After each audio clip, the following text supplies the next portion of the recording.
Kung noong mga nagdaang araw ay panay ang kahambugan ng prosekusyon na may matinding pasabog di umano itong kanilang witness na si Melvin Matibag laban kay VP Sara. Subalit ngayong isinalang na si Boy Panga at makross-examine na siya ay nagkalat lamang ang walang iya nang wala itong maibigay na sagot sa mismong amo niya na nag-cross-examine sa kanya. Ano ang pagkakakilanlan ng mga persons of interest na tinukoy mo? Respectfully, Mr. Presiding Officer, kinalulungkot ko po pero sa akin pong katatayuan bilang NBA Director, hindi ko po maaaring isiwalat ang pagkakakilanlan o pagkatao ng ating mga persons of interest na ito sapagkat gaya ng aking sinabi, this is a continuing and an open investigation po sa nangyari po na pagkontrata sa pagpatay sa ating Pangulo. Yang mukha mo, pupulbusin ko. Mr. Witness, matagal nang iniintay ng sambayanan Talaga, Charmy?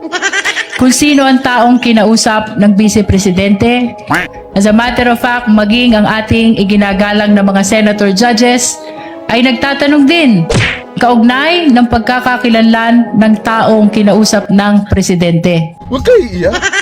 Ano ang dahilan, kung mayroon man? Bakit mo sinasabi, Vice President? Bakit mo sinasabi na hindi ito pwedeng i-disclose o isa publiko itong mga persons of interest na tinukoy mo? Alam po ninyo, maraming kadahilanan. Tayo po ay nasa law enforcement.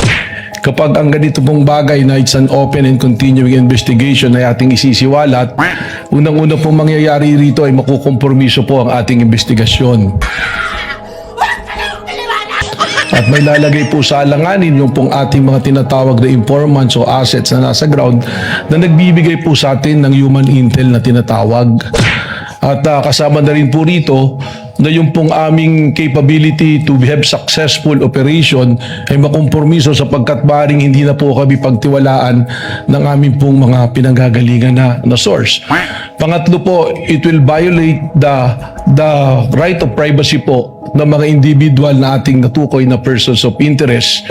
At meron din po itong kaparusahan under the administrative code na kung ang isa pong information ay confidential, secret or top secret, hindi po ito pwedeng ibahagi basta-basta sa publiko. Ito po ay exception din sa freedom of information under po sa Memorandum Order number 15 po ng ating pong Pangulo. Mr. Witness, binanggit mo ang maraming dahilan kung bakit hindi mo pwedeng i-disclose itong pagkakakilanlan ng mga persons of interest. Baguhin ko yung tanong, anong pagkakataon kung meron man na maaari mong ibahagi sa impeachment court na ito ang mga persons of interest na tinutukoy mo? Alam po ninyo, kahit dumating yung punto na matukoy na natin kung sino ang kinausap, we have the right to protect yung pong aming mga informants. Sapagkat ang pinoproteksyonan din po namin dito ay ang institusyon ng NBI. Subalit ito po ay patuloy na pagsusuri at report na tuloy na ginagawa po ng National Bureau of Investigation. Katunayan po, nandirito po sa akin yung mga report ng task force tag as confidential. Kaya pagpamanin po ninyo na talagang hindi ko po ito pwedeng ibahagi na pagpapubliko. Naghintay ka ba? Wala na. It's a prank. Charan!